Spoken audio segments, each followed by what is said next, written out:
तेरे को मैं समझा रहा हूँ।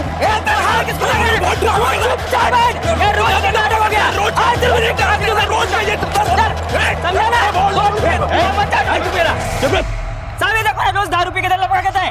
अरे सर क्यों झगड़ा करते हो डेली के डेली दारू पी के? साहब साहब साहब साहब साहब उधर उधर एक आदमी का पैर पड़ा है साहब। कहाँ? साहब उधर है। चलो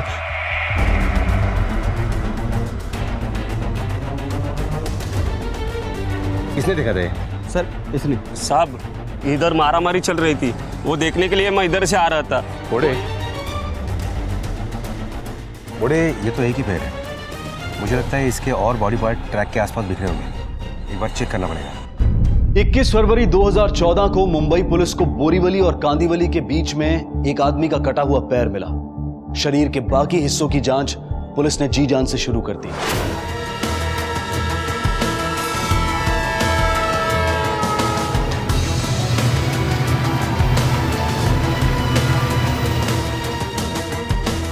बोरीवली से विरार के अलग अलग स्टेशंस के बीच ट्रैक के पास शरीर के बाकी हिस्से मिले सिवाय सर के।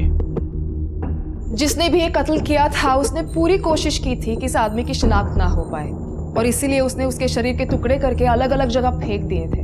पुलिस के लिए एक बिना चेहरे की लाश एक मुश्किल, एक पहेली हल करने के बराबर थी। आखिर कौन था यह आदमी जिसको इतनी बेरहमी से मारा गया था और क्यों? किस कदर उस इंसान को इससे नफरत रही होगी जिसने इसे मारा? या शायद वो दिमागी रूप से बीमार होगा। वो जो भी था बहुत शातिर था, लेकिन पुलिस ने भी हार नहीं मानी और वो अपनी छानबीन में जुट गई। सर नंबर है CKR 00114201। इंस्पेक्टर, ये जॉइंट सर्जरी 4 दिसंबर 2011 की है और पेशेंट का नाम है मिस्टर संतोष सातोस्कर। डॉक्टर क्या मुझे संतोष सातोस्कर का एड्रेस मिल सकता है? बिल्कुल मिल सकता है, बस उसके लिए आपको रिसेप्शन जाना पड़ेगा। Okay, thank you doctor.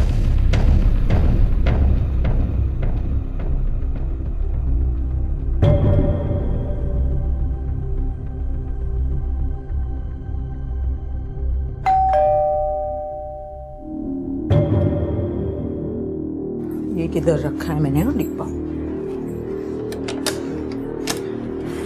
भाई मिर्ची 200 रुपए किलो हो गई है। रोज चीजों के भाव बढ़ रहे हैं। तो मैं क्या करूं? 200 रुपया हो गया, खाना तो पड़ता ही है ना। लेकिन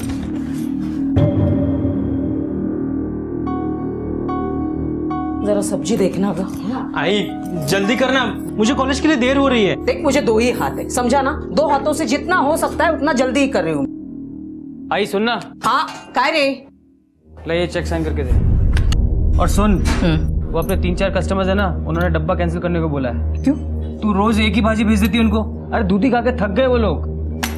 अभी तूने ही बताया ना मुझे मिर्ची का भाव क्या हो गया, 200 रुपया किलो। हम उनसे जितना पैसा ले रहे हैं ना उतने में यही परवड़ता है क्या? मेरे ताट में से उनको खाना खिलाऊं क्या? चल ले ले पकड़। आई सुन ना, मेरे पास ना बिजनेस के लिए मस्त आइडिया है। ये देख, तो बिजनेस का जो आइडिया है ना तेरे दिमाग से निकाल दे। अभी तेरी उम्र नहीं है, तू सिर्फ पढ़ाई पे ध्यान दे, समझा? कीर्ती याला डबे देत गा भरून। लगेचच काहीतरी डोक्यात शिरत राहतं। संभाल। हमें एक आज तेरा खर्चे का आई संभाल के जाना। चल हाँ। चल चल, बहुत काम। क्या ये संतोष सातोस्कर का घर है? आई क्या रे?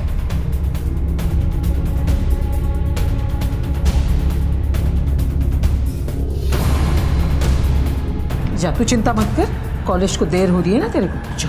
हाँ।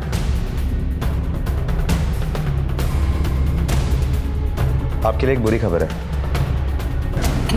हमें संतोष सातोस्कर की लाश मिली।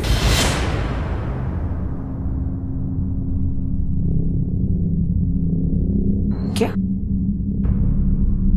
सब? लेकिन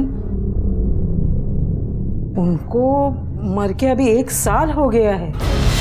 क्या? हाँ।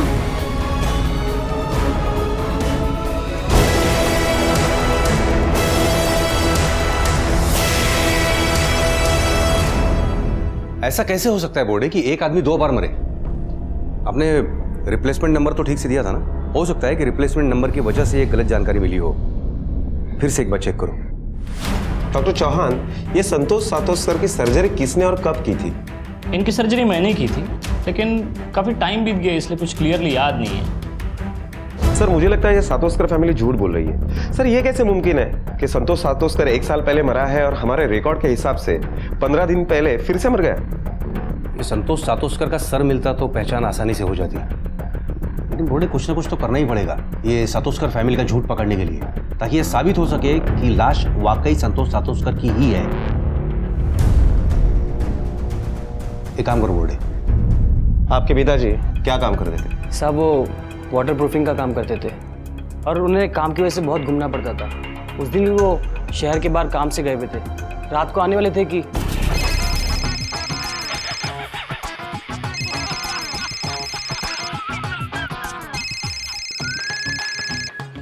हेलो, हाँ जी साहब, हाँ जी आवाज़ नहीं आ रही। हाँ जी 1 मिनट। हाँ मैं ही अथर्व बोल रहा हूँ।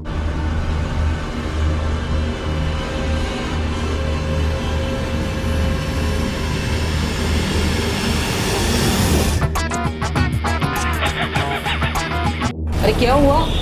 अरे टीवी क्यों बंद कर दिया? अरे मेरा फेवरेट प्रोग्राम चल रहा था ना। आई क्या? बाबा की ट्रेन का एक्सीडेंट हो गया। क्या?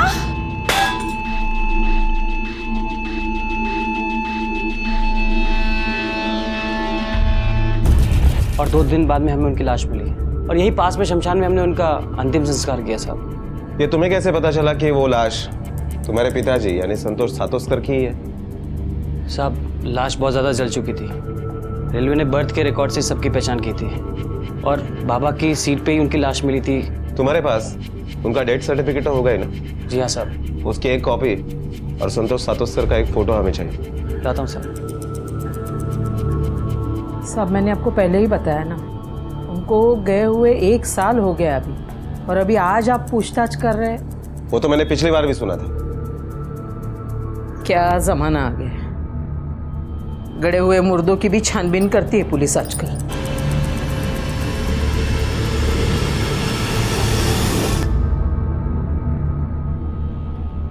लीजिए साहब, ये उनका फोटो और ये।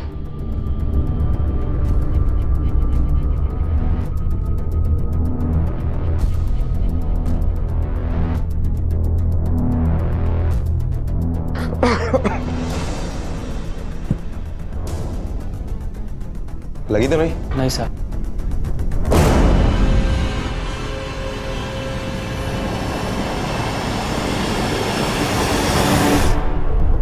रिका में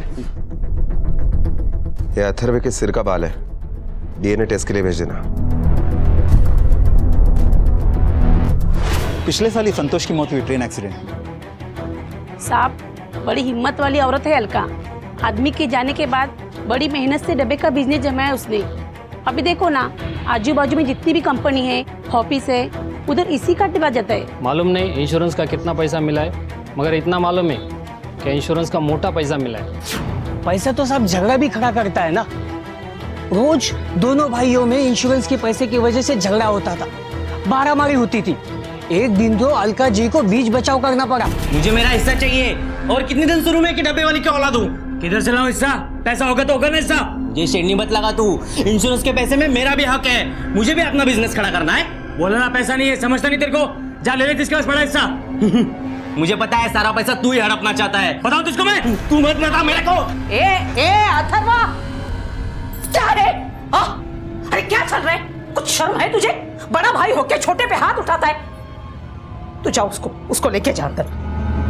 अरे जा तू रे। तुझे इतना जल्दी बड़ा होने का है? किसी ने कुछ बोला क्या तुझे? तो तू इतना क्या है? आप लोगों का क्या है?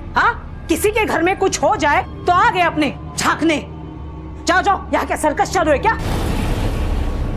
सर हमने रेलवे में और पड़ोसियों से पूछताछ की तो यही बात पता चली कि वाकई में संतोष सातोस्कर 1 साल पहले ही गुजर चुका है। डेथ सर्टिफिकेट भी झूठा नहीं है। और एक बात पता चली है सर, संतोष सातोस्कर का 25 लाख का इंश्योरेंस था जो क्लेम में उसके फैमिली को मिला, और रेलवे की तरफ से एडिशनल 5 लाख रुपए भी मिले।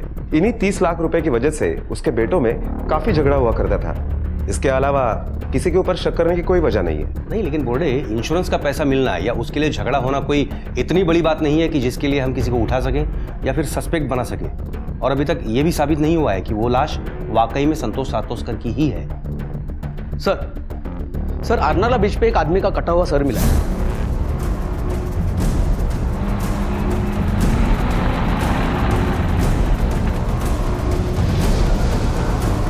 ये सर इसी बॉडी का है जिसके टुकड़े आपको मिले हैं, और इसके सर को बार बार जोर जोर से पटक पटक कर इसे मारा गया है, और मारने के तकरीबन 4 से 5 घंटे बाद इसके टुकड़े किए गए हैं, वो भी किसी तेज धारीदार चीज से।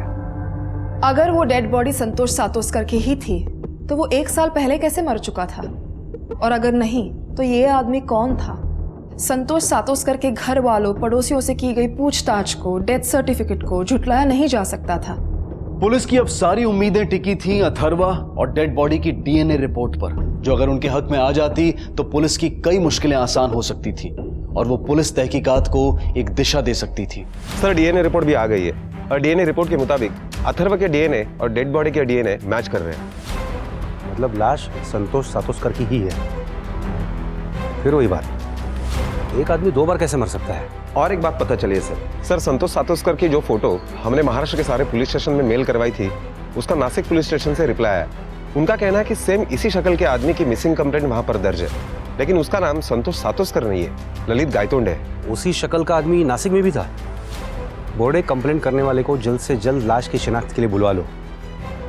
इस केस के तार एक नहीं, शायद कई जगह बिखरे हैं। Okay sir.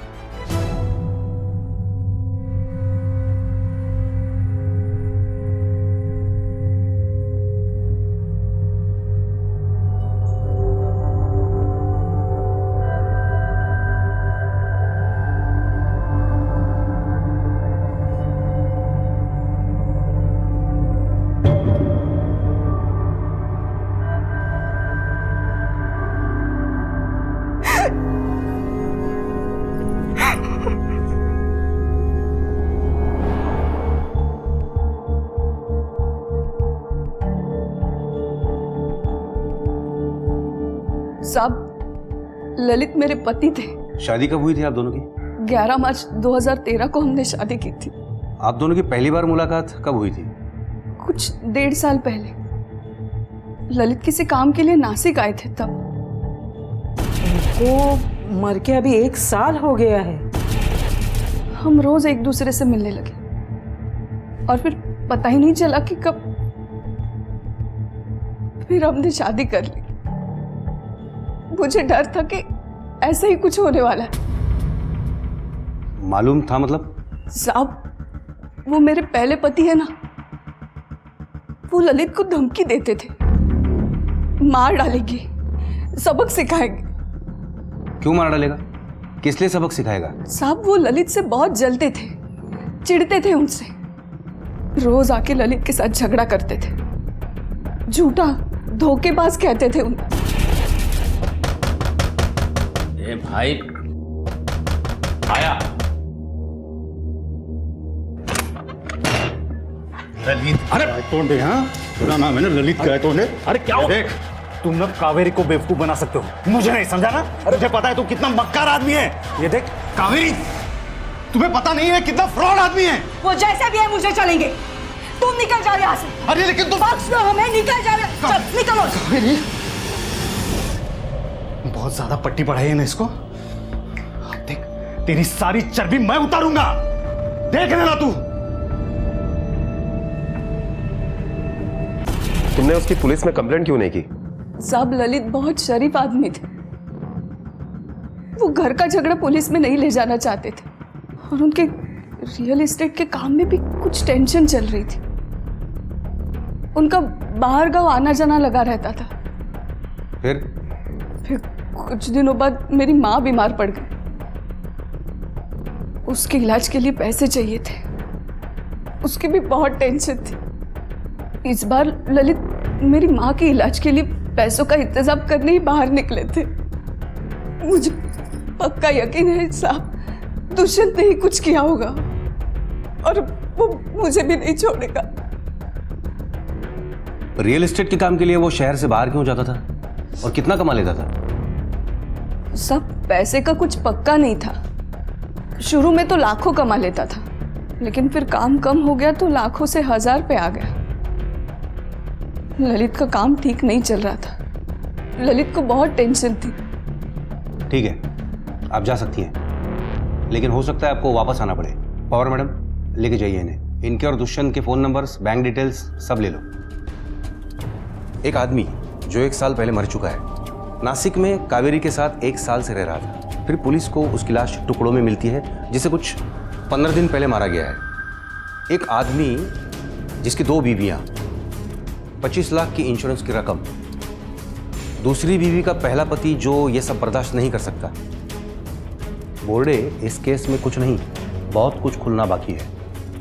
एक काम करो, तुम यहां रहकर संतोष सातोस्कर की असलियत पता करो और मैं नासिक जाकर दुष्यंत और ललित की खबर निकालता हूं।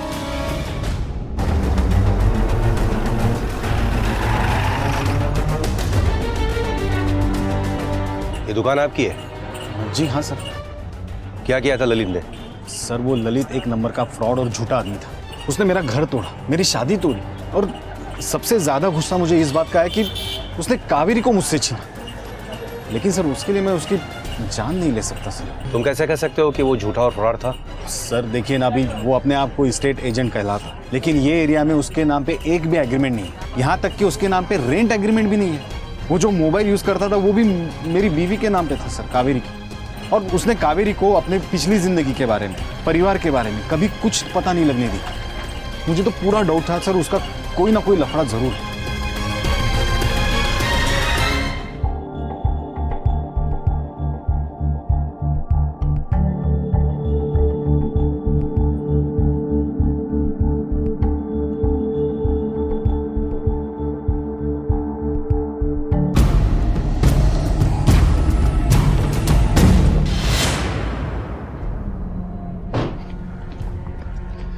जैन सर, हमारा शक सही निकला। संतोष ने इंश्योरेंस के पैसे के लिए अपने मरने का झूठ मूठ नाटक किया, और जैसे ही इंश्योरेंस के पैसे हाथ लगे उसके एक ही हफ्ते में उसने कावेरी के साथ शादी की। और कॉल रिकॉर्ड के मुताबिक कावेरी और अथर्व में कई बार फोन पर बात हुई है। संतोष गायब होने के 2 दिन पहले भी। बोर्डे, तुमने सातोस्कर परिवार और कावेरी के अकाउंट डिटेल्स वगैरह चेक किए? कुछ हाथ लगा वहां से? यस सर, अभी ये इत्तेफाक है या प्लानिंग, ये तो पता लगाना पड़ेगा। क्योंकि गए साल 14 मई को अथर्व ने अपने अकाउंट से 5 लाख रुपए निकाले, और ललित ने 15 मई को कावेरी के नासिक वाले अकाउंट में 5 लाख रुपए जमा किए। और ये इत्तेफाक कई बार हुआ है सर। फिर तो पूरे चांसेस है कि ये इत्तेफाक नहीं, प्लानिंग हो। बोर्डे, तुमने कावेरी से अथर्व के कॉल के बारे में पूछताछ की? Yes sir. इस नंबर को पहचानती हो? तुम्हारे मोबाइल से इस नंबर पर कई बार फोन किया गया है। ये नंबर अथर्व सातोस्कर का ही है ना? नहीं साहब, मैं इस नाम के किसी भी आदमी को नहीं जानती, और इस नंबर पर मैंने कभी फोन नहीं किया। ये अथर्व का कुछ ना कुछ कनेक्शन है इस कत्ल के साथ। एक काम करो, अथर्व को पुलिस स्टेशन की सैर करवाने के लिए बुलाओ। Yes sir. देखो, हमारे पास सबूत है कि तुम्हें पता था कि संतोष जिंदा है, बल्कि तुम्हारी उससे बात भी होती थी। इंश्योरेंस का पैसा भी इधर उधर हुआ है। अब बिना चालाकी किए सब कुछ अपने मुंह से बता दे, क्योंकि अगर हम उगा लेंगे तो तेरी ये चालाकी और शराफत धरी के धरी रह जाएगी। फ्रॉड तो तुम कर ही चुके हो, फिर अपने बाप को क्यों मारा? साहब मैंने अपने बाबा को नहीं मारा, और मैं अपने बाबा को क्यों मारूंगा साहब? बल्कि मरने के बाद इंश्योरेंस का पैसा लेने का आइडिया भी उन्हीं का ही था साहब। हमको भी मालूम है कि ये समय नहीं है बात करने का, पर क्या करें, पैसे तो देने ही पड़ेंगे ना। धंधा धंधे की जगह है। मैं आप लोगों से हाथ जोड़ के विनती करता हूँ, कुछ समय और दे दीजिए, हम लोग आपका पैसा चुका देंगे साहब। बाबा की मौत को अभी कुछ ही वक्त हुआ था, सब लोग अभी सदमे में ही थे कि मुझे एक अननोन नंबर से कॉल आया।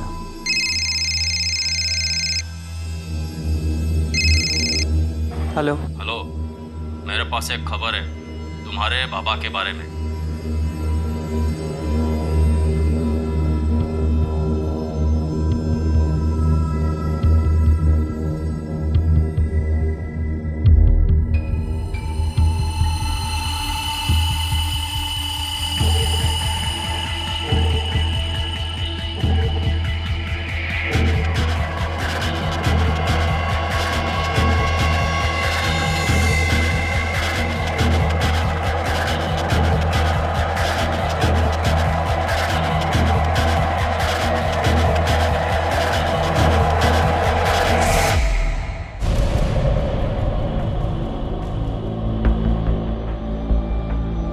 बाबा बाबा आप जिंदा हैं? तो फिर वो कौन था जिसे हमने? जिसका तुमने अपना बाबा समझ के अंतिम संस्कार कर दिया था, वो आदमी था जिसको मैंने अपनी टिकट दे दी।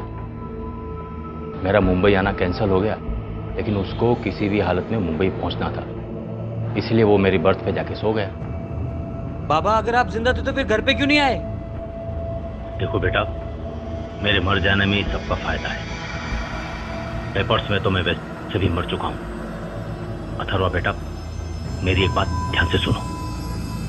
देखो, मैंने अपनी 25 लाख की लाइफ इंश्योरेंस की पॉलिसी निकलवाई थी। अलका और तुम दोनों जाके उस पर क्लेम करो और हम दोनों वो पैसा आधा आधा बांट लेंगे।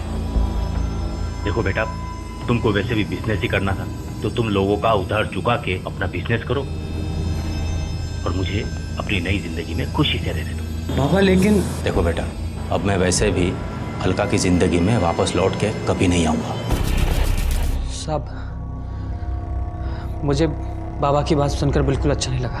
बाबा किसी भी हालत में वापस लौटने को तैयार नहीं थे और फिर मुझे भी बिजनेस के लिए पैसे की ज़रूरत थी। बस इसी लालच में मैंने बाबा को हाँ कर दिया। आई बहुत ज़्यादा टूट चुकी थी। ऐसा लगता था कि उन्होंने अपनी जीने की उम्मीद ही छोड़ दी है। कभी कभी तो लगता था कि उन्हें सच बता दूं कि बाबा जिंदा है, मगर मेरे लालच ने मुझे हमेशा रोक लिया। और फिर मैंने हर महीने आई से चेक पे साइन करवाना शुरू कर दिए और बाबा को उनका हिस्सा देता रहा। आई वो मैं क्या कहता ना कि इंश्योरेंस का पैसा तेरे अकाउंट में ट्रांसफ़र हो चुका है, तो बाबा को जिन लोगों को पैसा देने का ना, हम उनको पैसा दे के नक्की करते हैं, वरना बाबा के जाने के बाद भी लोग उन्हें गालियाँ और ताना देंगे।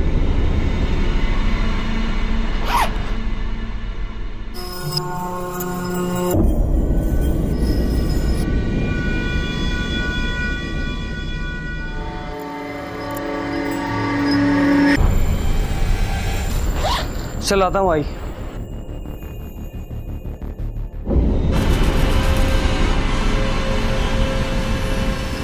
अपना हिस्सा लेने के बाद बाबा का कुछ पता नहीं था और पिछले कुछ महीनों से बाबा फिर से पैसे मांगने लगे, बल्कि पिछले महीने से तो हर दूसरे तीसरे दिन पैसे की डिमांड करने लगे। अब आप ही बताइए मैं कहाँ से लाता इतने पैसे? इसलिए मुझे बाबा को साफ बोलना ही पड़ा। बाबा 12 लाख से ज्यादा दे चुका हूं अब तक आपको, कहां से लाऊं रोज पैसा? अभी 3 दिन पहले ही आपको पैसा दिया था और ये क्या है कि हर दूसरे तीसरे दिन आप मुंबई आ जाते हैं। किसी ने देख लिया ना तो जेल की हवा खाना। फिर मुझे मत सिखा जेल की हवा। अगर मैं जेल गया ना तो साथ में तू भी जाएगा, क्योंकि तू मेरा इंश्योरेंस का पैसा खा के बैठा है, समझा?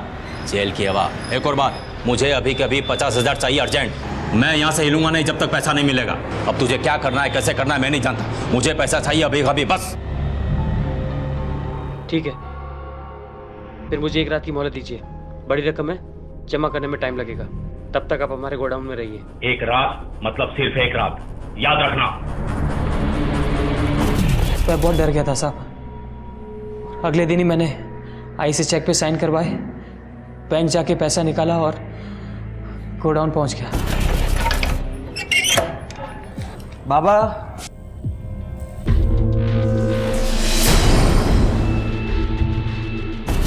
मुझे बाबा के लिए बहुत डर लगा था साहब, और ये बात मैं किसी को बता भी नहीं सकता था। इतना सारा खून कहाँ से आया, क्यों आया और बाबा कहाँ चले गए साहब, मुझे कुछ नहीं पता।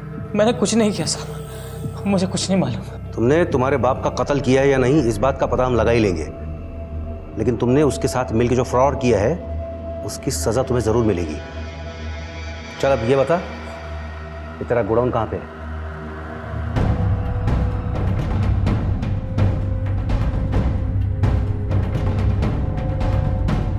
घोड़े, संतोष ने जिस पैसे के लिए अपने बेटे के साथ मिलकर इतनी बड़ी प्लानिंग की, हो सकता है कि उसी पैसे के लिए फैमिली के और लोग भी इस प्लानिंग में शामिल हों। सब पे नज़र रखो। कातिल का अब तक तो कोई सुराग मिला नहीं है, लेकिन उम्मीद है जल्द से जल्द वो हाथ आएगा। अच्छा, तुमने कत्ल के वक्त अथर्व की फ़ोन लोकेशन चेक की? हाँ सर, उसकी फ़ोन लोकेशन घर की ही दिखाई दे रही है। बाकी घर वालों को भी चेक करो। Yes sir. अथर्वा के बयान और बैंक डिटेल्स की माने तो ये सारा खेल इंश्योरेंस के पैसों के लिए खेला गया था, और एक आदमी जो मर चुका था उसे फिर से मारा गया था। ये साबित हो गया था कि गोडाउन में मिला खून संतोष का ही था, और खून जिस मात्रा में मिला था उससे यह भी साबित हो रहा था कि संतोष को वहीं मारकर उसके टुकड़े किए गए थे। संतोष उर्फ ललित का कातिल कौन था इसका पता नहीं लग पाया था, पर उसका पूरा परिवार पुलिस के शक के घेरे में था। आखिर कौन था उसका कातिल? पुलिस के शक की सुई अथर्वा, दुष्यंत और कावेरी पर थी, लेकिन कोई और भी था जो अब तक पुलिस की आंखों से ओझल था और संतोष के कत्ल के लिए उसके पास मकसद भी था। सर, फॉरेंसिक रिपोर्ट के मुताबिक संतोष की मौत दीवार पर बार बार सर पटकने से हुई है और मुझे लगता है कि यह कत्ल अथर्व ने किया होगा, क्योंकि जो बेटा अपने बाप के इंश्योरेंस के पैसे खा सकता है वो उसकी मौत साबित करने के लिए उसे मार भी सकता है। बोर्डे, संतोष को मारने का मकसद सिर्फ अथर्व के पास ही नहीं, कावेरी और दुष्यंत के पास भी है। हो सकता है कि कावेरी को इस बात का पता चल गया हो कि संतोष ही ललित है, या फिर दुष्यंत ने अपना घर टूटने का बदला लेने के लिए उसे मारा हो। बोर्डे, एक और नाम है जिसके पास संतोष को मारने का मकसद हो सकता है। किसका? कौन सा नाम सर? संतोष की पहली पत्नी अलका। बिल्कुल हो सकता है सर, क्योंकि इस केस में पहले से ही उसका रवैया कुछ अलग है और गोडाउन में हमें जो टूटी हुई लाल चूड़ी मिली थी, ठीक वैसे ही चूड़ी तफ्तीश के दरमियान मैंने उसके हाथ में देखी। गड़े हुए मुर्दों की भी छानबीन करती है पुलिस आजकल। बोर्डे, अलका को पुलिस स्टेशन में पूछताछ के लिए बुलाओ। शायद यही वो कड़ी है जिसे आज तक हमने जोड़ के कभी देखा ही नहीं है। Okay sir.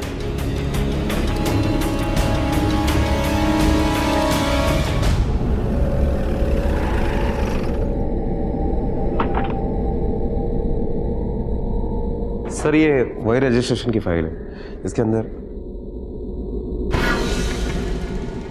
Sir, Alka madam को लेके आए। काफी मजबूती से बांध रखा है तुमने अपने घर परिवार को।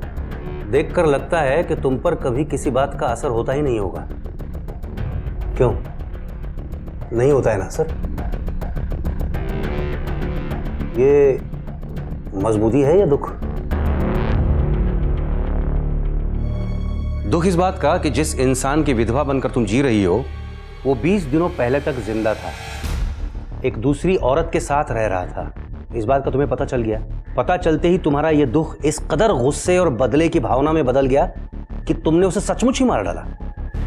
एक झूठ मूठ की विधवा से सचमुच की विधवा बनना तुमने मंजूर कर लिया। बोलो, सही है ना? इसी वजह से मारा ना तुमने उसको, या कोई और वजह थी? हाँ, इसी वजह से मारा उनको। उसकी झूठी मौत का सच्चा नाटक तुम्हें कैसे पता चला? अभी कुछ दिन पहले ही जब वो ले इधर साइन कर। आई, चेक साइन करने से पहले भाव को पूछ तो सही, हर दूसरे दिन किस बात का चेक साइन करवाता है तुझसे? हाँ रे अथर्वा, मैं भी तुझे वही पूछने वाली थी। परसों ही तूने एक चेक साइन करवाया था ना, इतना किसका पैसा देने का है रे? आई, इसने तुझसे कहा, तूने मुझसे पूछ लिया। विश्वास नहीं तुझे अपने बेटे पे? अरे अभी देर हो रही है, आके बताता हूँ तुझे। अथर्व ने सीधा सीधा जवाब नहीं दिया, तभी मुझे उस पर शक हुआ।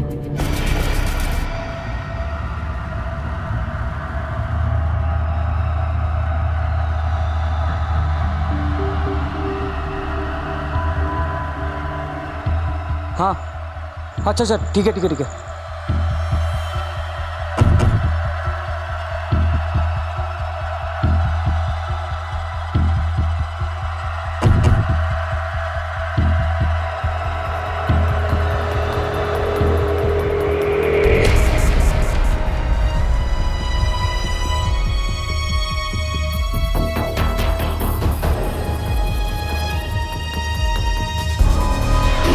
उनको जिंदा देख के मुझे जो खुशी होनी चाहिए थी,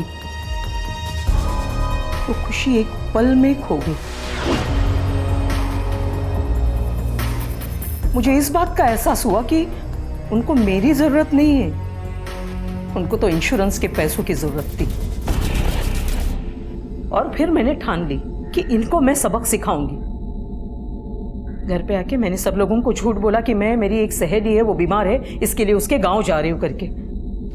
मैंने उनका पीछा किया नासिक तक।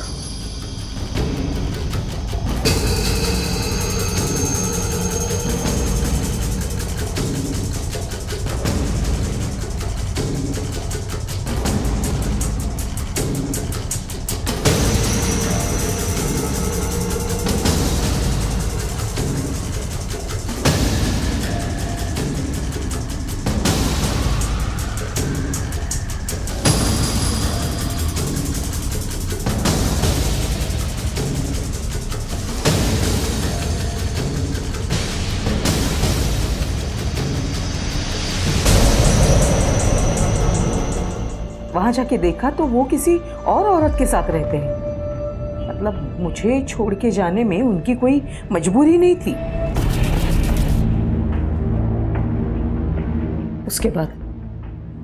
उसके बाद मैंने अथर्व के चेक साइन करवाने का इंतजार किया।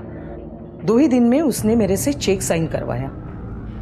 मैं समझ गई कि वो आ गए हैं और आए हैं तो गोडाउन में रुकेंगे। इसके लिए अथर्व के जाने के पहले ही मैं वहां गोडाउन में पहुंच गई। जैसे ही अथर्व वहां से निकल गया मैं अंदर गई तो वो बहुत हैरान हो गए मुझे वहां देखकर। मैंने उनके साथ बात करने की कोशिश की। मैं बात कर रही थी लेकिन वो कुछ सुनना नहीं चाहते थे। फिर हमारी बात बहस तक पहुंची, हमारा झगड़ा शुरू हुआ और मैं गुस्से से बहुत पागल हो गई थी। मैंने गुस्से में आकर फिर उनको मारा, उनको मैंने काट दिया और फिर उनके टुकड़े करके मैंने फेंक दिए। कैसे मारा तुमने उसको? मतलब किस चीज से मारा? वही गोडाउन में एक ऐसा डंडा पड़ा हुआ था, मैंने उससे मारा। और टुकड़े कहाँ फेंके? रेल की पटरी पे।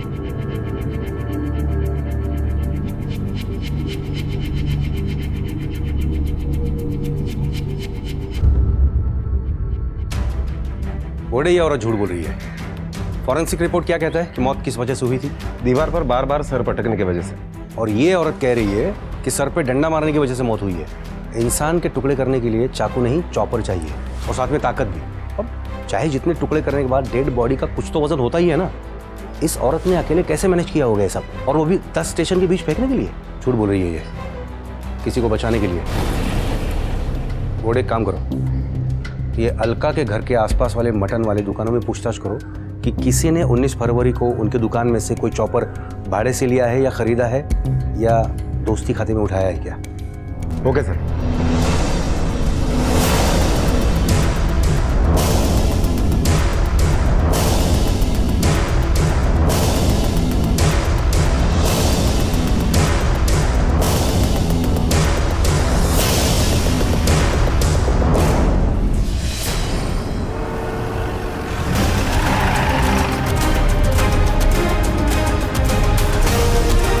कहाँ घर जा रहा है?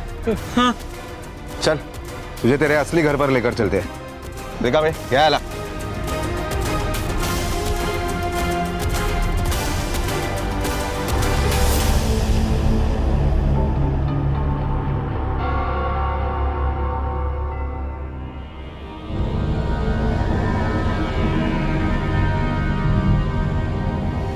ठीक से पहचानो, ये वही था ना जिसने तुमसे चॉपर खरीदा था? हाँ साहब, ये वही है साहब।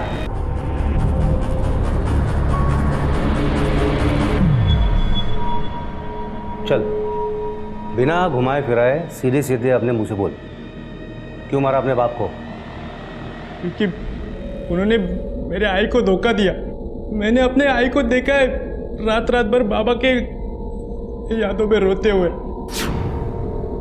तुझे पता कैसे चला कि वो जिंदा है? उस दिन मेरे दोस्त के घर में पार्टी थी, बहुत सारे मेहमान आने वाले थे। खाना खाने के लिए बर्तन चाहिए थे, इसलिए मैं गोडाउन में गया बर्तन लाने के लिए। तब मैंने वहाँ पे बाबा को देखा।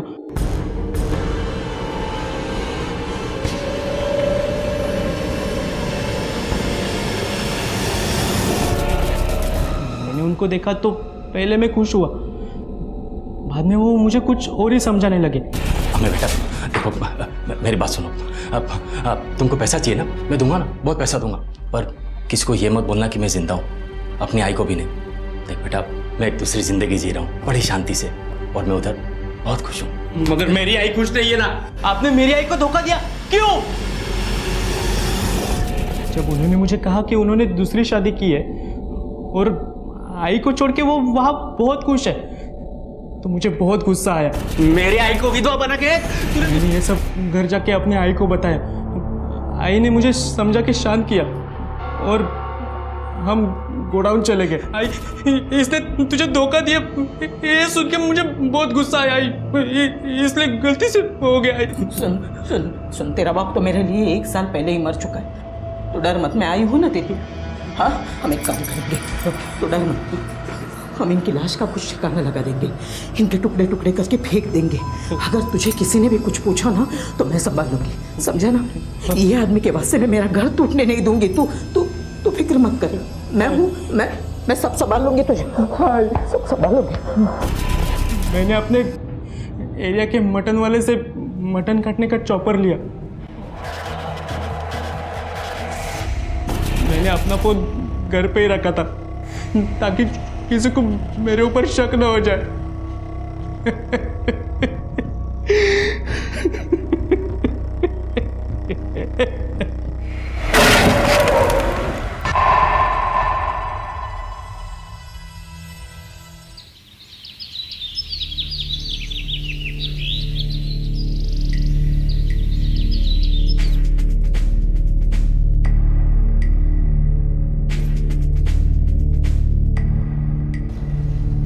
हाँ हाँ पहुंचे वो। हाँ तुम मुझे तेवर दिखा रहे हो? हाँ? अरे जान ले लोगे क्या? एक चमाट मारोगे दिमाग ठीक हो जाएगा तुम्हारा। अरे भाई साहब पागल कर रखा है इन लोगों ने। सोसाइटी की नाक में दम कर रखा है, रोज का नया ड्रामा इनका। ओ नीलम जी, अरे समझाइए अपना नानक को। देखिए मैं शर्मिंदा हूँ, मैं बात करती हूँ। अरे किसी दिन किसी की जान लेकर रहेगी। देखो मैं भी कैसे मारती हूँ। अब देखिए इनको। अरे ये मेरे सर पे गिर जाता तो मुझे चोट लगता ना। अरे आपका पति इस बिल्डिंग का सेक्रेटरी, इसका मतलब ये नहीं कि आप लोग कुछ भी करेंगे। मैं बात कर रही हूँ। अब तो पुलिस कंप्लेन करना ही पड़ेगा मुझे। पुलिस के पास जाने की क्या जरूरत है, मैं समझाती हूँ। जाइए समझाइए, ये आखिरी बार है। जी। अरे यार परेशान हो गया, इन लोगों के लिए यहाँ पे रहना भी सुकून नहीं है।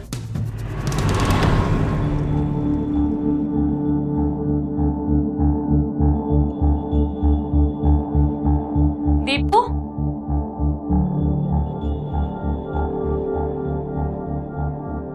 क्या हुआ बेटा? मामी को नहीं बताओगे? मम्मी पापा से झगड़ रही है। छोड़ो, जाने दो इनको, इनका तो रोज का यही है। तुम क्यों अपना मूड ऑफ कर रहे हो? चलो हम आइसक्रीम खाते हैं, चल ना।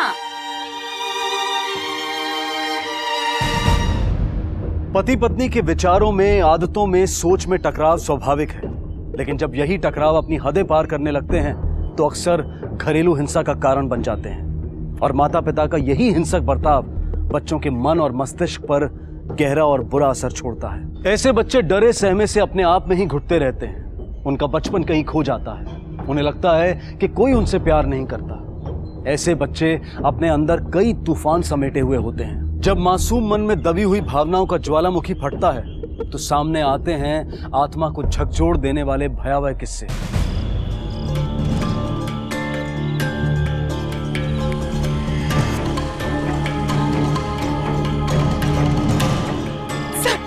सब मेरा बेटा कहीं खो गया, मुझे कंप्लेंट लिखवानी। ठीक है आप रोइए मत, आइए मेरे साथ।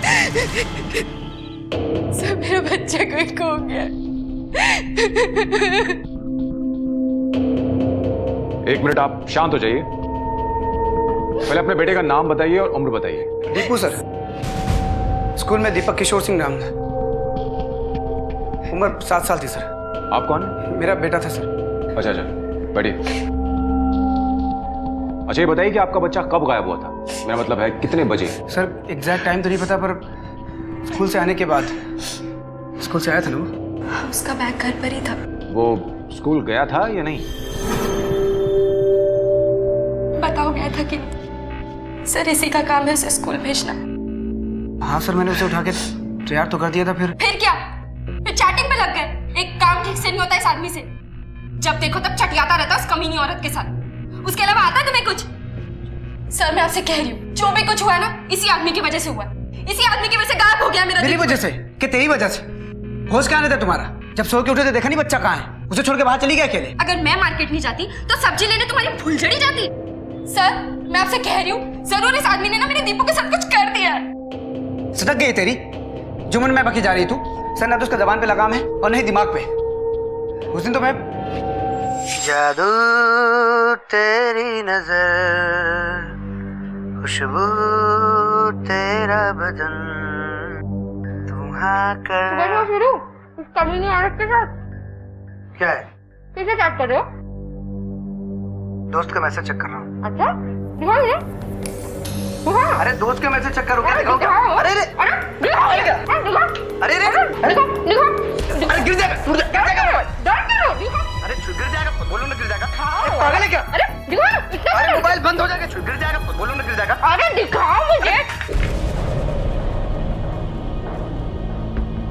दिमाग खराब है क्या? उस दिन लैपटॉप तोड़ दिया, फोन तोड़ दिया, होश में है तू? मुझे शांति नहीं मिली। अगर तुम्हारा ये फोन मेरे हाथ में आ जाता ना तो मैं भी इसे गिरा के तोड़ देती। एक चमाट मारूंगा, दिमाग ठीक हो जाएगा तुम्हारा। मुझे मारोगे? भाई ऐसे मारो मुझे, मारो ना, हिम्मत है मारने की, मारो। देखो मैं भी कैसे मारते हो, कुछ काम धंधा तो है नहीं, बस चटियाते रहते खाली औरतों के साथ। आजा, वो तुझे बहुत कम है, भाग ऐसे। जा अपना काम कर, भाग ऐसे। अरे मारो अरे जा यार, तेरा काम कर। हिम्मत है तो मार के दिखाओ ना। बेकार के घर में पड़े रहते हो। मत यार, तुम जाओ अपना काम करो। बेकार के घर में पड़े रहते हो और मुझे सुना रहे हो। काम करते मैं तुम्हारा फोन तोड़ दूंगी वापस। बढ़िया है। मुझे सुनाने की हिम्मत मत अरे करना। जा अपना काम कर तू, भाई तुम अपना काम करो, जब देखो तब मुझे बोलते रहते हो। सर ये तो ऐसे कह रहा है जैसे खुद दूध का धुला है। सर एक बार मैं इसकी शर्ट धोने डाल रही थी,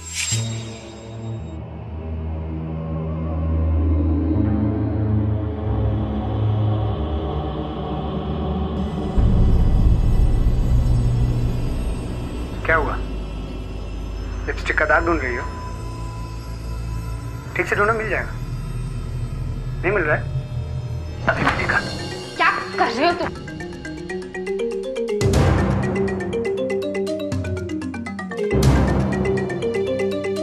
लो, लगा लो लिपस्टिक का दाग।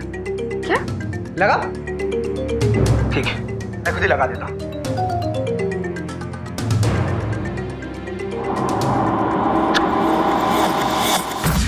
हाथ धो यार तुम एकदम से। रुको, तुम मुझे तेवर दिखा रहे हो? हाँ? झाड़ दूंगी तुम्हें 1 मिनट में। क्या कर रहे हो तुम ये?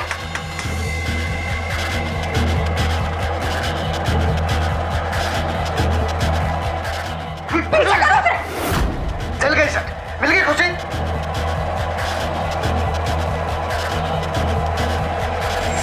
तुम लिमिट क्रॉस करी हो सीधा। तुम्हें दौरे पड़ते पागलपन के। कहीं उसी में तुमने दीपू के साथ कुछ कर तो नहीं दिया? तुम कहना क्या चाहते हो? 1 मिनट, मुझे यहाँ बहसबाजी नहीं चाहिए। सर बहसबाजी नहीं, इसकी असलियत बता रहा हूँ मैं। बस, कैसे माँ बाप हैं आप लोग? एक तो बच्चे को ठीक से संभालते नहीं है और यहाँ पुलिस स्टेशन में आकर तमाशा कर रहे हैं। अरे शर्म आनी चाहिए आप लोगों को। अब जितना पूछूंगा उतना जवाब देना। बच्चे का फोटो लाएं, दीजिए।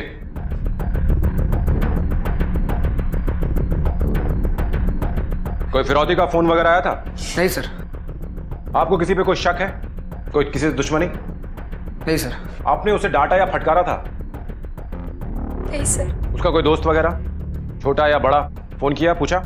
सर उसकी दोस्त मैं ही हूँ, उसकी मामी। मेरे अलावा वो कहीं आता जाता नहीं था। ठीक है, इस वक्त आप लोग जाइए, हम लोग उसे ढूंढते हैं। रात बहुत हो चुकी है, इसलिए किसी को डिस्टर्ब नहीं कर सकते। सुबह आएंगे। और हाँ, इस बीच अगर कोई और डेवलपमेंट हो तो मुझे बताना। ठीक है सर। प्लीज।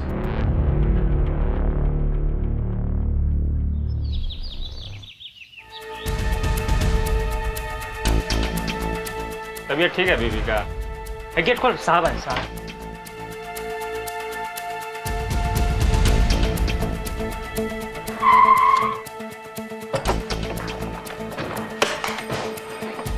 बागवरे, नेबर्स और वॉचमैन से पूछताछ करो और 2 कांस्टेबल्स को बाहर भेजो।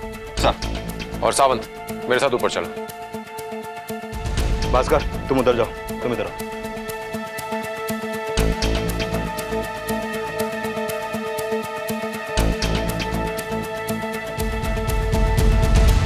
तो उसका भाई अगर आकाश सोसाइटी का सेक्रेटरी और बिल्डर नहीं होता ना तो कब का मैं उसको निकाल बाहर फेंकता। रोज कोई ना कोई लफड़ा सर, रोज कोई ना कोई मगजमारी। हम लोग तो परेशान हो गए हैं सर। कभी कभी तो लगता है हम किसी बिल्डिंग के सोसाइटी में नहीं बल्कि अखाड़े में रह रहे हैं। अच्छा, उनके बेटे दीपू के बारे में कुछ बता सकते हो तुम? दीपू तो उनका बेटा लगता ही नहीं है सर। वो बेचारा रोज सुबह से शाम तक सीढ़ी ऊपर बैठा रहता है, खाली पेट, भूखे प्यासे, बिना नहाए धोए। हमें उसकी हालत ऐसी देखी नहीं जाती तो हम उसे कुछ ना कुछ खाने पीने को दे देते हैं सर। एक खास बात, दीपू के बाप को औरतों का बहुत बुरा नशा है। उसकी माँ हमेशा अपने पति को रंगे हाथों पकड़ने के पीछे लगी रहती है। जब उनके माँ बाप होश में नहीं रहते तो फिर दीपू की देखभाल कौन करेगा सर? अच्छा, आखिरी बार कब देखा था तुमने? ये मुझे याद नहीं सर। सर, मेरी बहन है शीला। मुझे ये कहना नहीं चाहिए पर क्योंकि यहाँ मेरे भांजे की बात है इसलिए रहा नहीं जाता। ये दोनों माँ बाप बनने के लायक हैं ही नहीं। एक के लिए फोन पर लगे रहना उसका जन्मजात हक है और दूसरे के लिए सब कुछ शक। बच्चे की तो दोनों को पड़ी ही नहीं थी। ऐसे फूल से बच्चे को रौंद डाला था दोनों ने। इन दोनों ने दीपू की वो हालत कर दी थी कि उसने पहले भी भागने की कोशिश की थी।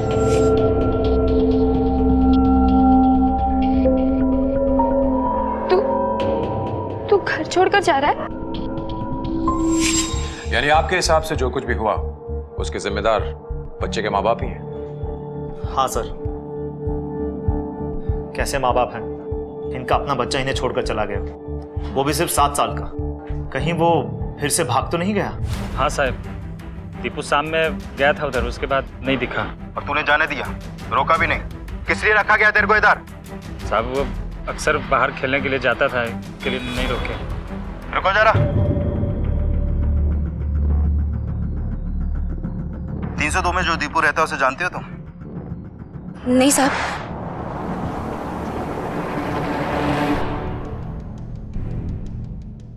वाघमरे। Yes sir. सावंत, तुम वाघमरे के साथ यहाँ कंटिन्यू करो, मैं दीपू को स्कूल होकर आता हूँ। Okay sir.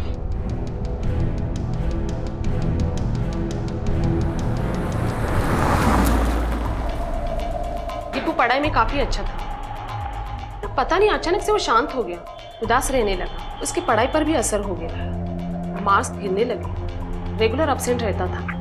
आपने कभी उससे जानने की कोशिश नहीं की कि आखिर प्रॉब्लम क्या है? मैंने कई बार जानने की कोशिश की, पर कुछ फायदा नहीं हुआ।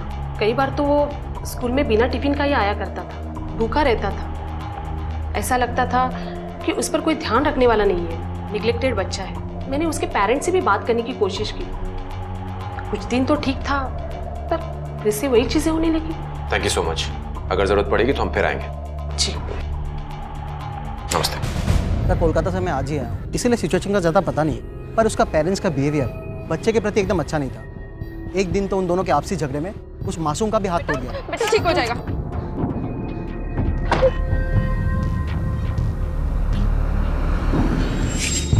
मतलब बच्चा डोमेस्टिक वायलेंस का भी शिकार था? वो तो पता नहीं सर, लेकिन ट्रबल में ज़रूर था। और फिर एक दिन तो किशोर की पत्नी ने बिना देखे समझे मेरे सर के ऊपर गमला फेंक दिया था, और फिर अपने पति का लैपटॉप भी। ठीक है, आप जाइए, जरूरत पड़ेगी तो हम आपको बुलाएंगे। तहकीकात में एक बात खुलकर सामने आ रही थी कि शीला और किशोर ने अपनी जाती जिंदगी को घर की 4 दीवारी से निकालकर चौराहे पर खड़ा कर दिया था, और उनकी आपसी कला दीपू पर कहर बनकर टूट रही थी।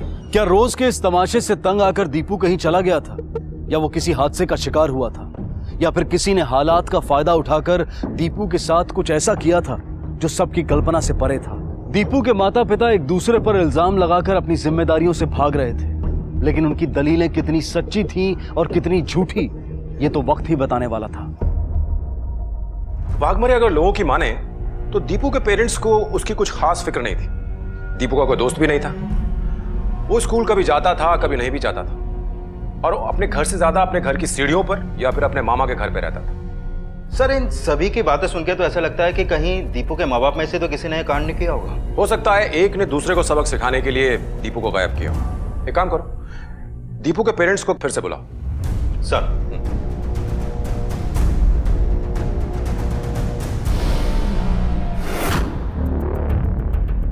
सर मैं समझ नहीं पाई, अब क्या पूछना चाहते हैं? यही कि दीपू का हाथ तुम दोनों में से किसने तोड़ा था? सर वो एक एक्सीडेंट था। फिर तो दीपू का किडनैप होना भी एक एक्सीडेंट ही है। तुम्हें क्या लगता है हम यहां भजिया तलने बैठे हुए हैं? बकवास बंद करो और सच सच बताओ कि क्या हुआ था।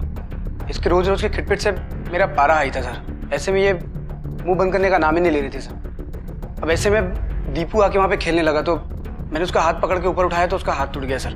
वो मैंने जानबूझ के नहीं किया सर, मेरा मूड ऑफ था सर।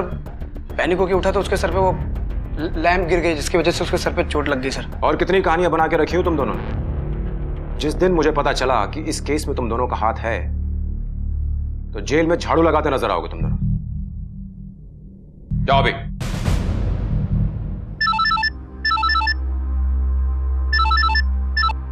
हाँ सावंत बोल। क्या? लेकिन उसने इस बारे में हमें पहले क्यों नहीं बताया? ठीक है सर, सावंत का कॉल था। उस वॉचमैन ने बताया कि दीपू अक्सर अकेले में पास के कंस्ट्रक्शन साइट की ओर जाता रहता था। ठीक है, उस कंस्ट्रक्शन साइट को चेक करते हैं।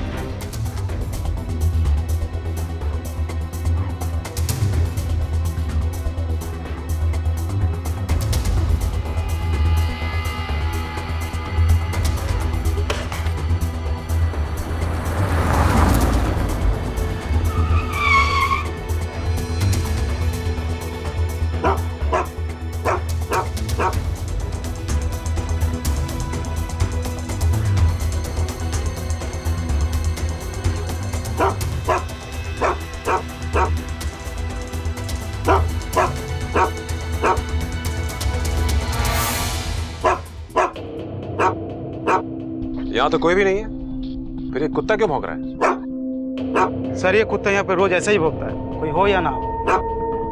बागमरे, कुत्ते का इस तरह एक ही जगह में बार बार भौंकना मुझे कुछ एबनॉर्मल लग रहा है। एक काम करो, डॉग स्क्वाड को फोन करो, सर चेक करो।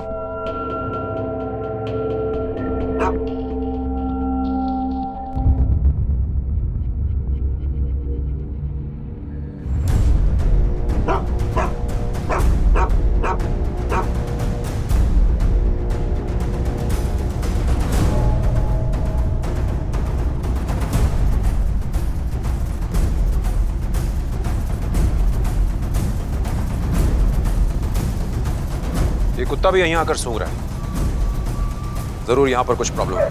खुदवाओ, चेक करो।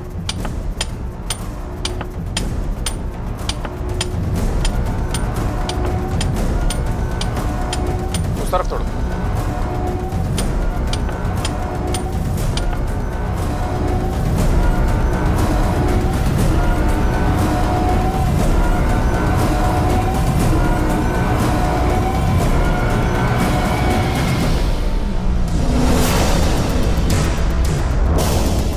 ये तो किसी बच्चे के हाथ की उंगलियां हैं। बागमरे, ये पूरा स्लैब फॉरेंसिक लैब भेजो। सर। इस कंस्ट्रक्शन साइट का बिल्डर कौन है? सर वो आकाश साहब है। एक नई इमारत की नींव में दबी एक लाश ने लोगों को सिर्फ भौचक्का ही नहीं किया, बल्कि उनके विश्वास की बुनियाद को भी हिला दिया। क्या किसी को जिंदा दफन किया गया था नींव में, या फिर लाश को ठिकाने लगाने के लिए की गई थी ऐसी हैवानियत? दीवारों में चुनवाए जाने के किस्से तो लोगों ने सुने थे, लेकिन जब यह हकीकत सामने आई तो लोग हैरान रह गए। ये तो तय था कि ये लाश दीपू की नहीं थी, लेकिन पुलिस के सामने था अब एक और नया केस, और पुलिस जी जान से इसे सुलझाने के लिए जुट गई। सर ऐसा कैसे हो सकता है? मेरे फाउंडेशन में बच्चे की बॉडी कैसे आ सकती है? मिस्टर आकाश, ये तो आपकी साइट है, आप ही बता सकते हैं। बैठिए बैठिए बैठिए। कमाल है मिस्टर आकाश, आपकी साइट पे इतना बड़ा कांड हो जाता है और आपको खबर तक नहीं। इंस्पेक्टर मैं सच कह रहा हूं, हर साइट पे हर पल मेरा फिजिकली रहना पॉसिबल नहीं है। मैं बिल्डर हूं, इसका मतलब ये नहीं कि मैं अपनी हर कंस्ट्रक्शन साइट पे रहूं। इसीलिए मैंने इसका इंचार्ज किशोर को बनाया था। कब डाला था ये स्लैब आपने? कुछ 4 महीने पहले, और 3 महीने से तो वहां काम भी बंद है। वाघमरे, मुझे इस कंस्ट्रक्शन साइट के जितने भी लेबर हैं, मिस्त्री हैं और सिक्योरिटी स्टाफ हैं, उन सबके बयान चाहिए। इनसे नंबर लो और पूछताछ शुरू करो। और मिस्टर आकाश, आप हमें बिना बताए इस शहर से बाहर नहीं जा सकते, तो तुम उस साइट के इंचार्ज हो। हाँ सर, मैं ही हूँ। वहां किसे दफन किया था? किसे मारा था? सर कैसी बातें कर रहे हैं आप लोग? मैंने किसको मारा था, किसको दफन किया था? मैं एक इज्जतदार आदमी हूँ सर। अपनी इज्जत के कसीदे बाद में पढ़ना, पहले अपनी काली करतूत के चिट्ठे खोल। किसे मारा बोल? सर मैंने किसी को नहीं मारा, मेरा यकीन कीजिए। जिस दिन ये वर्दी पहनी थी ना, यकीन से नाता तोड़ लिया था। एक दिन तेरा ये झूठ ही तुझे दफन करेगा। चल जा अभी, जा। और सुन, जब तक इस लाश के बारे में सब कुछ पता नहीं चल जाता, ये शहर छोड़कर नहीं जाएगा तू।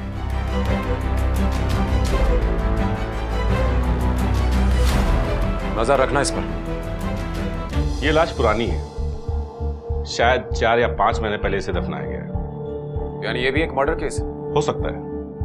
एक बात और, इसके ऊपर किसी भी प्रकार के हथियार के निशान नहीं पाए गए। बच्चे के स्कल के सभी पोर्ट्स में सीमेंट घुली है।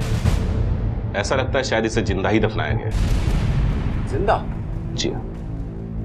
इसका मतलब ये केस हमारी सोच से कहीं ज्यादा बड़ा और टेढ़ा है।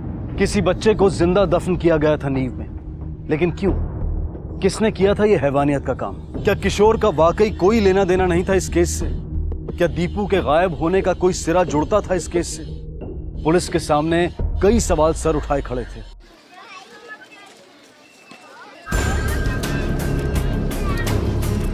सर सर, अरे वो प्रकाश किधर है? सर प्रकाश तो आ ही नहीं रहा सर। किधर रहता है वो? सर वो बैंकर पाले में रहता है। बैंकर? ठीक है, पूरा एड्रेस लिख के दे। हाँ सर। हेलो सर, जिस दिन से दीपू गायब हुआ है, प्रकाश काम पर नहीं आ रहा है।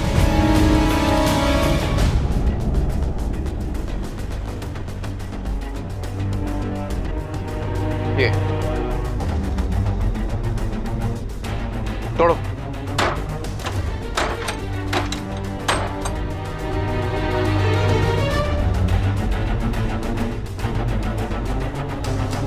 तलाशी लो अच्छे से।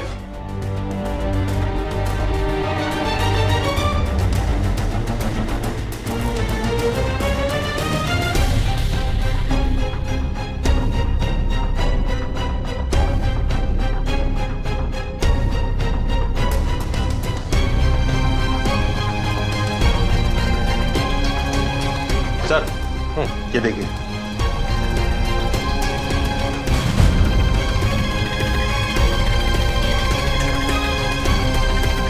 ये क्या? प्रकाश तो हिस्ट्री शीटर है। सर प्रकाश 3 बार चाइल्ड मोलेस्टेशन के केस में अंदर था और अभी 6 महीने पहले वो जेल से बाहर आया है। कहीं ऐसा तो नहीं कि उसी प्रकाश ने इस बच्चे को मोलेस्ट करके कंक्रीट में दफन कर दिया और उसी ने दीपू को भी किडनैप किया?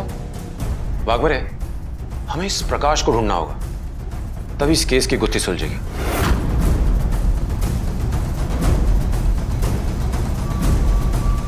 सलाम साहब, आपका मुर्गा मिल गया। साहब हम कुछ नहीं किए, हमको बेकार पूछा। साहब हम सही बोल रहे हैं, हम कुछ नहीं किए साहब। आपको गलत। नाटक बंद कर और बता दीपू कहाँ है, बोल। सच्ची बोल रहे हैं साहब, हम कुछ नहीं किए दीपू के साथ। वो जयंती की होगी उसके साथ। जयंती? कौन जयंती? काम वाली बाई है साहब, 302 में काम करती थी। मैडम ने उसको नौकरी से निकाल दिया, तब से बहुत गुस्से में थी वो। उनको धमकाया भी था। क्यों? उसका किशोर साहब के साथ चक्कर चलता था साहब।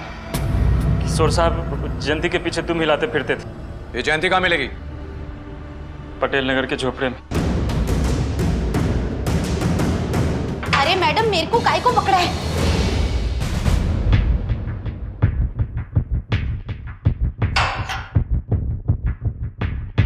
दीपू कहाँ है? साहब मेरे को कैसे पता? 302 में जो दीपू रहता है उसे जानते हो तुम?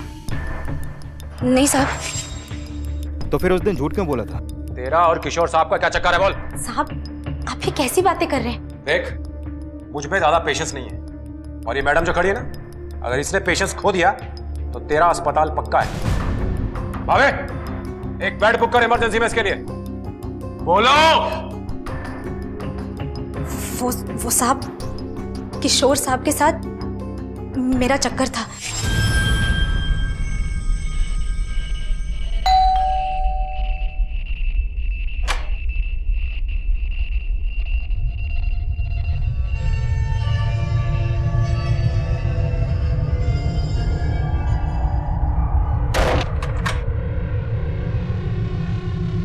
थापा साहब, काम तो कर लेने दो।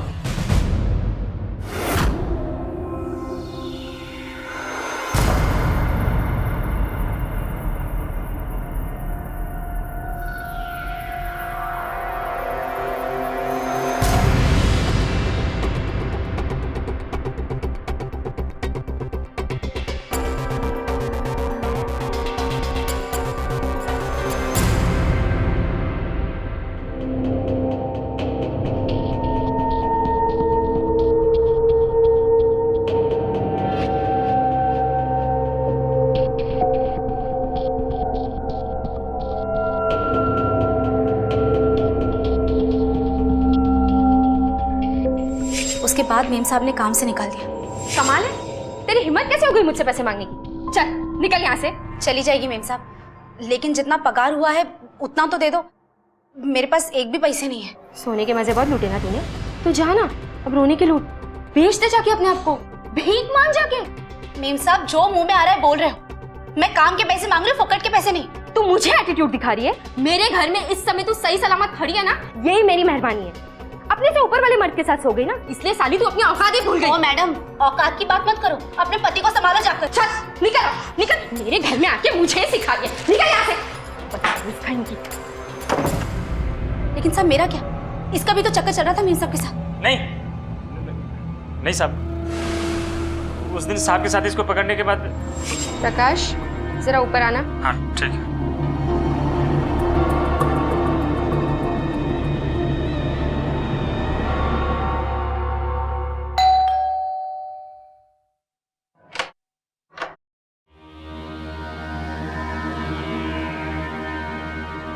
आ जाओ अंदर।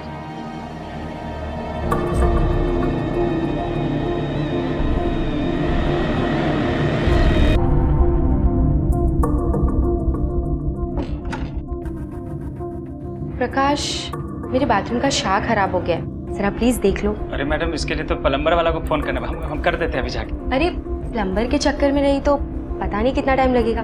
क्या तुम मेरे लिए इतना भी नहीं कर सकते? अरे नहीं मैडम, ऐसा कुछ नहीं है, आपके लिए तो हम मतलब कुछ भी। तो चलो।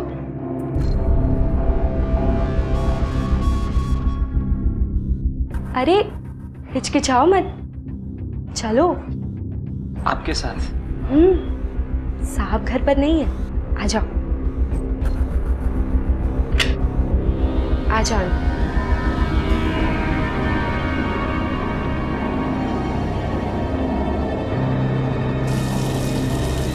अरे तुम्हारा हाथ लगते ही ठीक हो गया, ऐसा क्या किया तुमने? तुम्हारे सारे कपड़े गीले हो गए। I am so sorry. उस कमरे में टॉवेल है, तुम जाकर पोंछ लो, मैं तुम्हारे लिए कपड़े निकालती हूँ।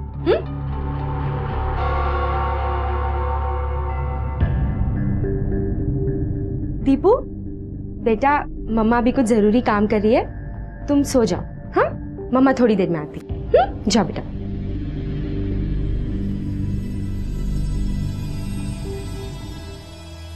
ये लो कपड़े, चेंज करो, ये कपड़े तुम पर अच्छे लगेंगे।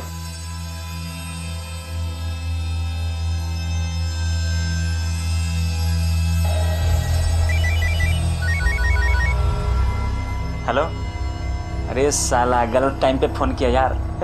302 वाली मैडम के साथ है साले, बेडरूम में उनके।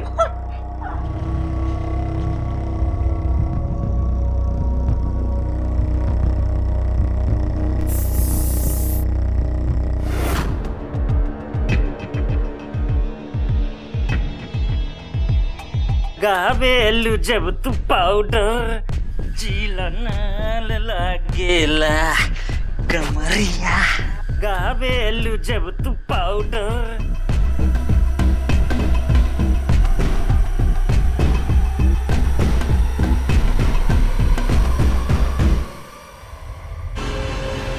तू मेरे बेडरूम में क्या कर रहा है बे? घर में कैसे घुसा? परफ्यूम में मारा साला मेरा। मैडम बुलाए थे साहब। हम कुछ नहीं किया।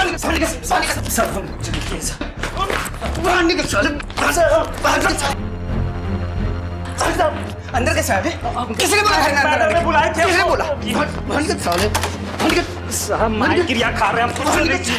तो तुम दोनों ने इस बात का गुस्सा दीपू पे उतारा, उसे गायब करके? नहीं साहब, हम दोनों ने दीपू के साथ कुछ नहीं किया। वो उस दिन हम दोनों ने फैसला भी किया कि दीपू का किडनैप करेंगे।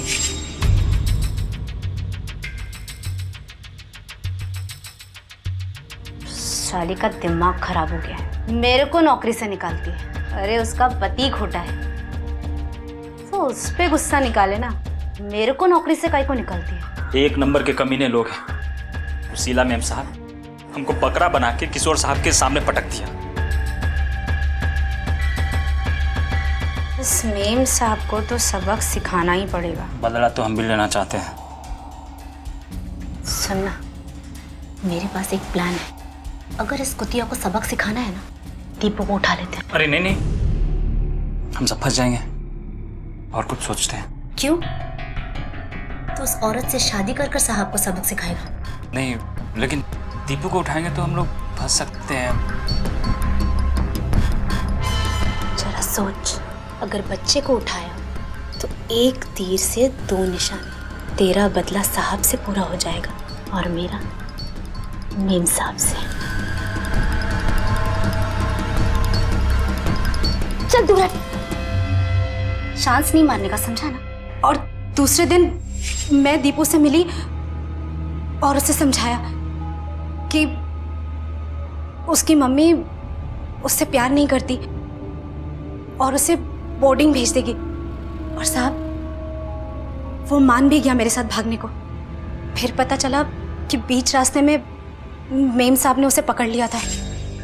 दीपू कहाँ जा रहा है? हाँ? और 2 दिन बाद दोबारा हमने उसे पकड़ा। मेरी मम्मी गंदी है, मुझे बोर्डिंग भेजना चाहती है। मैंने मना भी किया, तुम्हारा भी। देखा, मैंने तो तेरे को पहले ही कहा था, लेकिन तू मेरी सुनता कहाँ है। तू रहेगा मेरे साथ? तो फिर एक काम कर, कल रात होते ही बिल्डिंग के बाहर आना, और जो दुकानें हैं ना, मैं तेरा वहीं वेट करेंगी, ठीक है? हम लोग समय से वहां पहुंचकर इंतजार करने लगे। ए, टाइम देख। अच्छे से समझाए थे उसको। अरे बराबर से समझाया था, और आइसक्रीम भी खिलाई थी। साला गरीबी में आटा गीला हो गया। वहां खड़े खड़े हम लोग का एकदम दिमाग का बच गया था, पर वो नहीं आया। फिर अचानक से एक सफेद रंग का स्कॉर्पियो दिखा तो हम लोग डर से भाग लिए वहां से।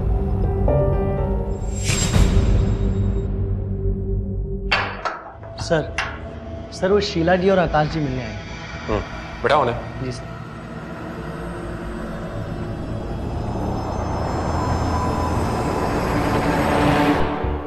सर, मेरे दीपू का कुछ पता चला?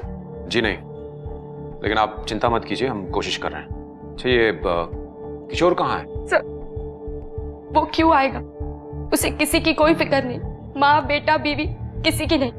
बस सारा दिन औरतों से चैटिंग करता रहता, उसके अलावा कुछ नहीं सोचता सर उस आदमी को। सर किसी काम का नहीं है वो, एकदम नाकारा, निकम्मा और गैर जिम्मेदार इंसान है। मैंने अपनी बहन पर तरस खाकर उसे काम दिया था, और उसने वो भी बर्बाद कर दिया। आज उसकी वजह से मेरा नाम भी खराब हो गया। गैर जिम्मेदार तो आप भी कम नहीं है मिस्टर आकाश। अपनी बहन की शादी कराते हैं एक ऐसे आदमी से जो एकदम नाकारा है, और अपनी बिल्डिंग का वॉचमैन हायर करते हैं बिना किसी बैकग्राउंड चेक के। हिस्ट्री शीटर है आपका वॉचमैन प्रकाश, सजा याफ्ता मुजरिम। वो और आपकी मेट जयंती मिलकर के दीपू को किडनैप करने का प्लान कर रहे थे। मतलब सर, उन लोगों ने ही मेरे दीपू को किडनैप? जी नहीं, वो सफल नहीं हो पाए।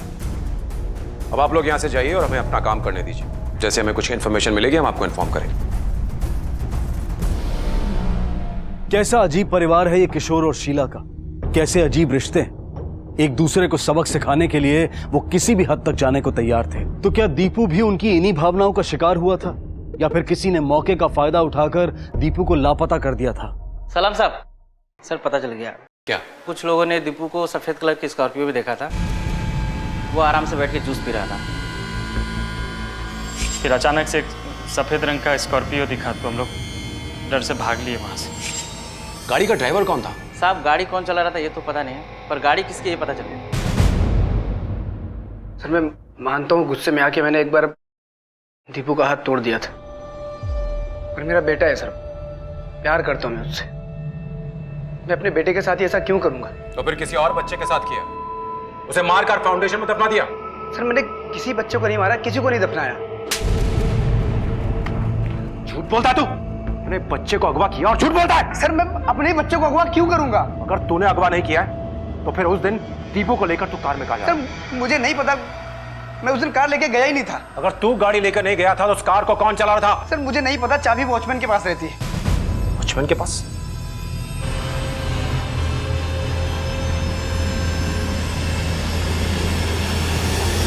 दीपू के गायब होने के शाम को किशोर ने अपने कार की चाबी तुझे दी थी ना? जी, लेकिन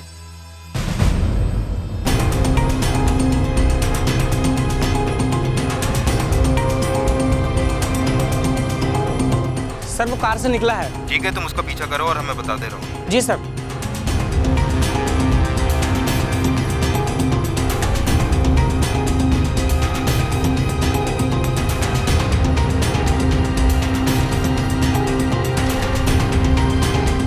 सर अब वो अपनी कंस्ट्रक्शन साइट पे गया है।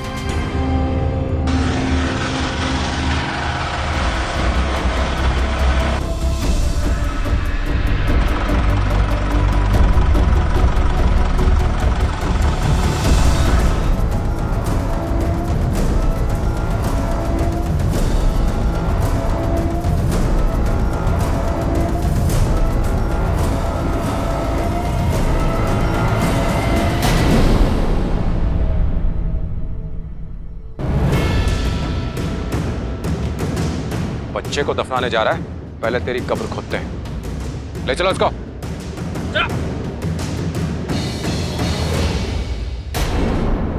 अब अगर तूने सच को छुपाने की कोशिश की तो तेरी फाउंडेशन में मैं तुझे ही गाड़ दूंगा। बच्चे को दफन करता है? क्यों किया ये सर? कहने को ही बिजनेस बचा था, बहुत घाटा हो रहा था। फिर एक दिन ऐसे ही कुछ लोगों की बातों में फाउंडेशन सेक्रीफाइस के बारे में सुना, पता चला इससे सब शुभ होता है। पहले नहीं करना चाहता था, लेकिन लगातार घाटे से काफी डेस्परेट हो गया था और मजबूरन ये कदम उठाना पड़ा। मजबूरी इंसान को इतना मजबूर नहीं बनाती है। ये तेरा लालच है जिसने तेरे जमीर को दफन कर दिया था। जरा सोच कर देख, क्या करने जा रहा था तू अपने सगे भांजे को दफनाने जा रहा था। इतना जलील ख्याल तेरे दिमाग में आया भी कैसे? दीपू की कदर नहीं थी उसके माँ बाप को, उसको उठाना आसान था। चल घर में। जल गई? अब समझ में आया जलना किसे कहते हैं? मैंने सिर्फ नाटक किया, लेकिन तुम तो रोज सोते हो ना उस कमीनी औरत के साथ, मेरे इसी घर में, मेरे ही बिस्तर पर। तुम कभी नहीं सुधर सकते। फिर एक दिन मैं एक बाबा से मिला, जिन्होंने कहा कि किसी अपने का बलिदान दोगे तो तुम्हारा सोया भाग्य जागेगा। मैं तो उसे उसी दिन मार देता। और बाबा का ही कहना था कि अगर उसे आज मारता हूं तो सब शुभ होगा। इत्तफाकन 3-4 दिन पहले मुझे मौका मिला उसे किडनैप करने का, वरना मैं उसे आज ही किडनैप करने वाला था। ये बाबाओं के चक्कर में पड़ के तूने जो कुछ भी किया, उससे तूने अपने भाग्य को सुलाया ही नहीं, बल्कि जेल की कालकोठरी में हमेशा हमेशा के लिए दफन कर दिया। तुझ जैसे लोग ही मामाओं को कंस बनाते हैं।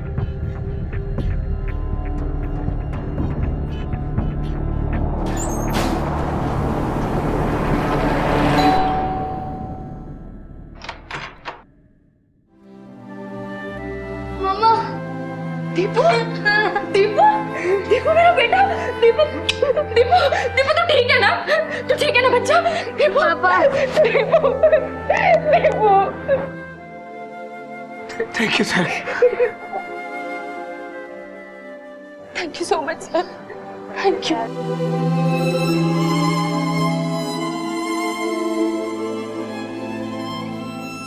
पुलिस ने दीपू को तो बचा लिया था, लेकिन आकाश जैसे लोग इंसानियत के नाम पर कलंक होते हैं। अंधविश्वास की आड़ में वो अपने ही भांजे को दफन करने जा रहा था। कोई भी विश्वास या पूजा पाठ अगर किसी दूसरे को आहत करे, हिंसा के लिए प्रेरित करे, तो वो विश्वास नहीं होता।